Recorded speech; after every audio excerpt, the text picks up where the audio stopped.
सुप्रभात छात्रों, मैं पुनः अयोध्या सिंह उपाध्याय द्वारा लिखित प्रिय प्रवास के प्रेम दूतिका पद्यांश का वाचन एवं आपको व्याख्यान बताऊंगी। बच्चों, थोड़ा सा हम लोग अयोध्या सिंह उपाध्याय के बारे में पुनः चर्चा कर लेंगे कि जो हमारे अयोध्या सिंह उपाध्याय थे, उनका वर्ण विषय विविधता हरिऔध की मतलब उनके वर्ण विषय की विविधता उनकी एक प्रमुख विशेषता थी। यही कारण था कि इनके काव्य वृत्त में भक्तिकाल, रीतिकाल और आधुनिक काल के उज्ज्वल बिंदु समाहित हो सके। यानी कि ये भक्तिकाल जो आप देख रहे हैं कि आधुनिक युग के कवि होकर के इन्होंने कितने अच्छे तरीके से, आधुनिक युग के कवि तो नहीं इनको कहा जाएगा, लेकिन इन्होंने कितने अच्छे तरीके से राधा के माध्यम से, यानी कि अपने भक्ति का भी उसमें इन्होंने प्रयोग किया है और पवन दूतिका के माध्यम से राधा को एक बहुत ही अच्छे मतलब चरित्र के रूप में प्रस्तुत किया है। उज्ज्वल बिंदु समाहित हैं। प्राचीन कथानकों में नवीन उद्भावनाओं के दर्शन प्रिय प्रवास, वैदेही वनवास आदि सभी रचनाओं में होते हैं। मतलब इनकी प्राचीन के साथ साथ इन्होंने आधुनिकता को भी अपने रचना में समाहित किया है। प्रकृति के विविध रूपों और प्रकारों का सजीव चित्रण हरिऔध ने अन्यान्य विशेषताओं में से एक है। इन्होंने प्रकृति का बड़ा ही मनोरम एवं सजीव चित्रण किया है कि जो जब हम पवन दूतिका पढ़ते हैं तो हमें लगता है कि जो पवन है वह वास्तव में एक सजीव प्राणी है जो राधा के संदेश को किस प्रकार कान्हा तक पहुंचाती है। तो बच्चों, अब हम पुनः अपने बचे हुए पद्यांश का सस्वर वाचन एवं व्याख्यान करेंगे। बच्चों, आप पुस्तक अपने साथ रखेंगे और ध्यान से मेरे साथ साथ सस्वर वाचन करेंगे और ध्यान से सुनेंगे। तेरे में है न यह गुण जो तू व्यथाए सुनाए, व्यापारों को प्रखर मतियों युक्तियों से चलाना, बैठे जो हो निज सदन में मेघ सी कांति वाले, तो चित्रों को इस भवन के ध्यान से देख जाना, जो चित्रों में विरह विधुरा का मिले चित्र कोई, तो जा जा के निकट उसको भाव से यूं हिलाना, प्यारे हो के चकित जिससे चित्र को और देखे, आशा है यूं सुरति उनको हो सकेगी हमारी। प्रसंग के अंतर्गत आप यह बता सकते हैं कि राधा रानी ने इसमें पवन को अपनी संदेशा पहुंचाने के लिए कुछ युक्तियां बताई हैं, क्योंकि पवन निर्जीव है और वह मुख से कह के अपनी बातों को नहीं बता सकती, इसलिए वह उसको कुछ युक्तियां बताती हैं। बच्चों, ध्यान देंगे। तेरे में है न यह गुण जो तू व्यथाएं सुनाए। राधा रानी कहती हैं कि हे पवन, तुम्हारे में, हे पवन मेरी, तुम्हारे में वह गुण नहीं है कि तू व्यथाओं को, तुम अपनी बातों को उनसे सुना सकोगी। व्यापारों को प्रखर मति और युक्तियों से चलाना, इसलिए तुम व्यापार यानी अपने कार्यों को प्रखर माने तेज, मति में से होता है बुद्धि, अपने कार्यों को तेज बुद्धि और युक्तियों में से होता है उपायों से चलाना। इसलिए तुम अपने कार्यों को तेज बुद्धि युक्त उपायों से चलाना। बैठे जो हो निज सदन में मेघ सी कांति वाले, बैठे हो निज सदन में मतलब निज सदन यानी अपने सदन में होता है भवन। यदि वह अपने भवन में बैठे हो मेघ सी कांति वाले, मेघ में बादल, बादल का रंग कैसा होता है? नीला, और भगवान श्री कृष्ण भी नीले वर्ण के हैं, इसलिए उनकी उपमा मेघ से की गई है। मेघ सी कांति वाले मतलब मेघ की जो कांति प्रकाश है उसके समान अपने घर में बैठे हुए होंगे। कौन? हमारे श्री कृष्ण।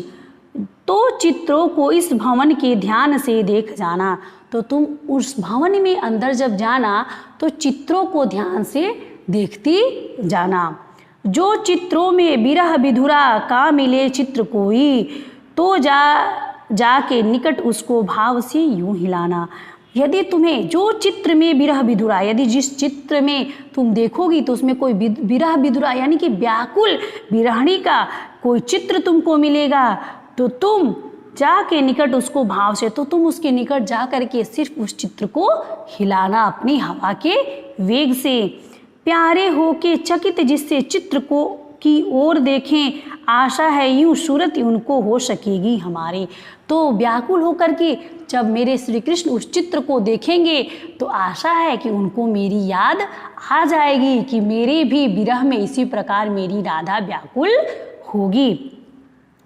बच्चों, इसमें आपका अभिधा शक्ति भाव पक्ष और कला पक्ष भाव पक्ष में आप यह कह सकते हैं कि राधा रानी ने युक्तियों के माध्यम से अपना संदेशा कृष्ण तक पहुंचाया है। अब आप कला पक्ष में ध्यान देंगे कि जो इसकी अभिधा शब्द शक्ति है और मानवीकरण अलंकार तो हर जगह प्रयोग हुआ है, क्योंकि पवन को एक मानव का रूप बना करके उससे बात किया जा रहा है, इसलिए वह मानवीकरण अलंकार है। उपमा अलंकार है, वियोग श्रृंगार है, जो शैली है वह प्रबंधन है, और अनुप्रास अलंकार है, और जो आपका छंद है वह मंद्रा कांता छंद है। तो बच्चों, अब अगले पद्यांश का हम सस्वर वाचन करेंगे। जो कोई भी इस सदन में चित्र उद्यान का हो, ओहो प्राणी विपुल उसमें घूमते बावले से, तो जाके सन्निकट उसके और हिला के उसे भी, देवात्मा को सुरति ब्रज के व्याकुलों की कराना। राधा रानी इसमें कहती हैं कि जो कोई भी सदन में चित्र उद्यान का हो, फिर तुम जाना उद्यान में बागीचे में जाना, नहीं सॉरी, यदि तुमको उसमें कोई उद्यान कोई बागीचे का चित्र दिखाई दे, उन चित्रों में हो प्राणी विपुल उसमें घूमते बाल से, उसमें प्राणी जो है, जो लोग हैं वो बावले से पागलों से घूमते हुए नजर आए, तो जाके सन्निकट उसके और हिला के उसे भी, देवात्मा को सुरति ब्रज के व्याकुलों की कराना। तो उसके निकट भी जा करके हे पवन तुम उसे हिला देना, और जब मेरे देवात्मा यानी मेरे श्री कृष्ण जब उसको देखेंगे तो उनको हो सकता है कि वो ब्रज के व्याकुल लोगों की, जो उनके विरह में व्याकुल हैं, बावले से हो रहे हैं, उनकी सूरत उनको याद आ जाए और वह उनके बारे में सोचने लगे। अगला पद देखेंगे। कोई प्यारा कुसुम कुम्हला गेह में जो पड़ा हो, तो प्यारे के चरण पर ला डाल देना उसी को, यो देना ए पवन बतरा फूल सी एक बाला, म्लान हो कमल पग को चूमना चाहती है। अगले पद में बता रही हैं राधा जी कि कोई प्यारा कुसुम कुमला गेह में जो पड़ा हो, यदि कोई गेह मिस घर, यदि कोई घर में कुसुम मिस फूल, कुमलाया मिस मतलब मुरझाया हुआ, यदि कोई मुरझाया हुआ फूल उनके घर में पड़ा हो, तो प्यारे चरण पर ला डाल देना उसको, तो तुम उसको उड़ा करके, हे पवन दूतिका तुम उसे उड़ा करके उनके चरणों पे ला करके डाल देना। किसके चरणों पे? मेरे प्रियतम श्री कृष्ण के चरणों पे। यूं देना ये पवन बतला फूल सी एक बाला, म्लान हो कमल पग को चूमना चाहती है। ये देना ये पतन बतला फूल की एक बाला, तो तुम उसको उनके फूल पे जब उनके पैर पे डालोगे तो एक बाला फूल सी, मतलब उनको यह लगे कि एक फूल सी बाला, फूल के समान जो बाला थी, यानी कि मैं जो थी वह म्लान मतलब कुम्हला गई हूँ, और कमल पग को यानी आपके कमल रूपी चरण को चूमना चाहती हूँ। तो वह जब उसको देखेंगे तो उन्हें मेरी याद आ जाएगी कि राधा रानी में मेरे वियोग में इस प्रकार कुम्हला गई हैं और मेरे चरणों को चूमना चाहती हैं।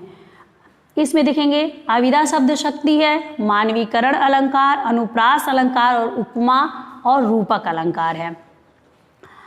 इसके साथ इसमें जो वियोग श्रृंगार का वर्णन किया गया है और मंद्रा कांता छंद है, ये तो आप जानते ही हैं। और कला पक्ष में जो आप भाव पक्ष में आप स्पष्ट लिख सकते हैं कि राधा रानी ने अपने को एक कुम्हलाए हुए पुष्प से तुलना की है।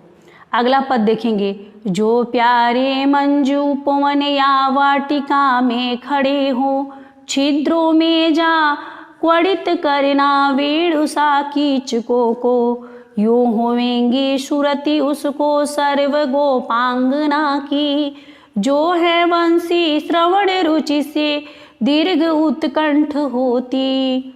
लाके फूले कमल दल को श्याम के सामने ही, थोड़ा थोड़ा विपुल जल में व्याघ्र हो डुबाना। यो देना ये भगिनी जलता एक भोज नेत्रा, आँखों को हो विरह विधुरा वारी में बोरती हैं।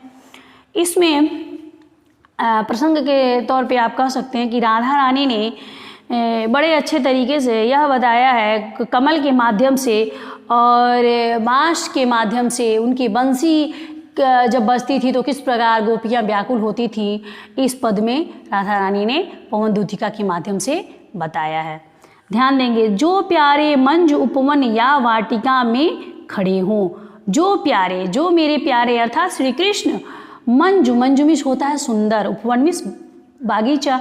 यदि मेरे प्यारे सुंदर बागीचा या बाग में खड़े हों, छिद्रों में जा क्वड़ित करना वेणु कीचकों को, तो तुम उसमें प्रवेश करना उस बाग में और बजाना वेणु, वेणु मिस होता है बांसुरी।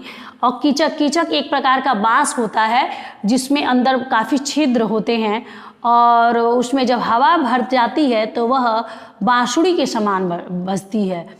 तो वो वही बता रही हैं कि तुम बागीचे में जब जाना तो वहाँ बांसुरी के समान और कीचकों के अंदर प्रवेश करना और उसको बार बार हिलाना जिससे वह बांसुरी के समान बजे। यूँ होवेंगी सूरत उनको सर्व गोपांगना की, तो इस प्रकार उनको सारी गोपियों की सूरती याद आएगी। जो है बंसी श्रवण रुचि में दीर्घ उत्कंठा होती, जो उनके बंसी को सुनने के लिए बहुत ही व्याकुल हुआ करती थी। इस प्रकार उनको गोपियों की याद आएगी। ला के फूलों कमल दल को श्याम के सामने हो, तो तुम उसमें जाना तो कमल दल, कमल की पंखुड़ियों को, दल का अर्थ होता है पंखुड़ियाँ, कमल की पंखुड़ियों को तुम लाना और उनके सामने रखना और प्यारे के चपल दृग के सामने डाल देना और उनके आँखों के सामने उसको डाल देना। ऐसे देना प्रकट दिखना नित्य थोड़ा विपुल जल में व्याघ्र हो डुबा।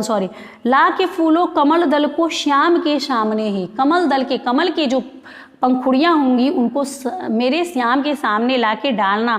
थोड़ा थोड़ा विपुल जल में व्याघ्र हो डुबाना और उनको तुम, जल वहाँ होगा, तालाब होगा, तो उसमें तुम उनके सामने थोड़ा थोड़ा उस पंखुड़ियों को डुबाना, यानी हवा के बेग से तुम उनको थोड़ा थोड़ा उसमें जल में डुबाना। यूँ देना ये भागिनी जलता एक अम्भोज नेत्रा, तो उनको ऐसा पता चलेगा कि जो कोई अम्भोज नेत्र, कमल नेत्रों वाली कोई है, अर्थात मैं जो कमल नेत्रों वाली हूँ, आँखों को यूँ विरह वुधुरा वारी में बोरती है, तो मैं इसी प्रकार विरह में अपनी आँखों को, अपने कमल रूपी आँखों को पानी में यानी कि आंसुओं में अपने आप को डुबोती हूँ।